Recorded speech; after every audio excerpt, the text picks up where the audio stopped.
आप देख रहे हैं डार्क नाइट। अगर आपने हमारे चैनल को सब्सक्राइब नहीं किया है तो कर दें और साथ ही बेल आइकन को भी जरूर दबाएं ताकि आने वाली वीडियोस के नोटिफिकेशन आपको जल्द ही मिल जाए। तो चलिए बढ़ते हैं इस कहानी की ओर।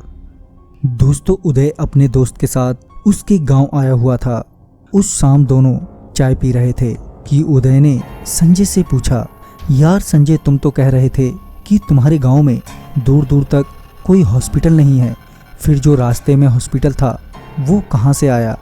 इस पर संजय जवाब देते हुए कहता है कि वो हॉस्पिटल कई साल पहले बना था, मगर हॉस्पिटल कुछ ही महीनों में बंद हो गया। उदय पूछता है, आखिर इतना बड़ा हॉस्पिटल कुछ ही महीनों में कैसे बंद हो गया? बंद ही करना था तो खोला ही क्यों? इस पर संजय आगे बताते हुए कहता है, दरअसल जिस जमीन पर वो हॉस्पिटल बना है वह जमीन हॉन्टेड है। उस दौरान उस हॉस्पिटल में जितने भी मरीजों ने इलाज करवाया सभी के सभी मर गए।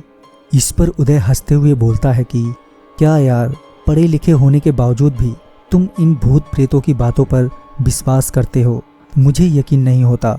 संजय गंभीरता से बोलता है, देख यार, ये बातें मेरे और तेरे लिए फेक हो सकती हैं, मगर इन गांव वालों ने ये सब होते हुए देखा है। उदय को विश्वास नहीं हो रहा था कि वो हॉस्पिटल वाकई हॉन्टेड है और ऊपर से वर्षों से बंद पड़ा है, क्योंकि हॉस्पिटल बहुत अच्छी हालत में था, क्योंकि उसके आसपास बहुत अच्छी साफ सफाई थी, जैसे कि एक हॉस्पिटल की होनी चाहिए। आखिरकार दोनों की बहस समाप्त हुई और दोनों रात का खाना खाकर सो गए। जब काफ़ी रात हुई तो उदय को एक अजीब सी गंध आने लगी, जैसे किसी हॉस्पिटल से आती है। गंध इतनी तेज़ थी कि उदय से सोया भी नहीं जा रहा था।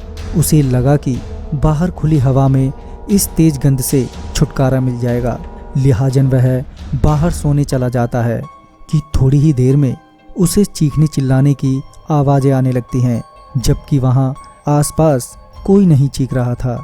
ध्यान देने पर उदय को ऐसा लग रहा था कि वो आवाज़ें गांव के हॉस्पिटल की ओर से आ रही थी। आखिर कौन इतनी रात गए चीख रहा है, ये पता लगाने के लिए उदय अकेला ही उस आवाज़ की ओर निकल पड़ता है। उदय चलते चलते हॉस्पिटल पहुंच जाता है, जहां वह देखता है कि वहां बहुत से लोग हैं और कुछ डॉक्टर्स भी। उदय ये सब देखकर उसे लगा कि हॉस्पिटल की भूतिया कहानी सुनाकर उसे सिर्फ डराना चाहता था।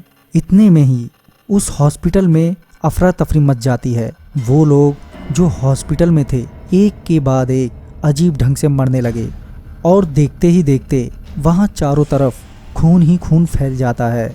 ये सब देखकर उदय बहुत डर गया। इतना सारा खून देखकर उसे उल्टी भी आने लगी कि तभी वो गांव की ओर भागता है कि संजय झूठ नहीं बल्कि सच बोल रहा था, और उदय दूसरे दिन ही शहर वापस लौट आता है।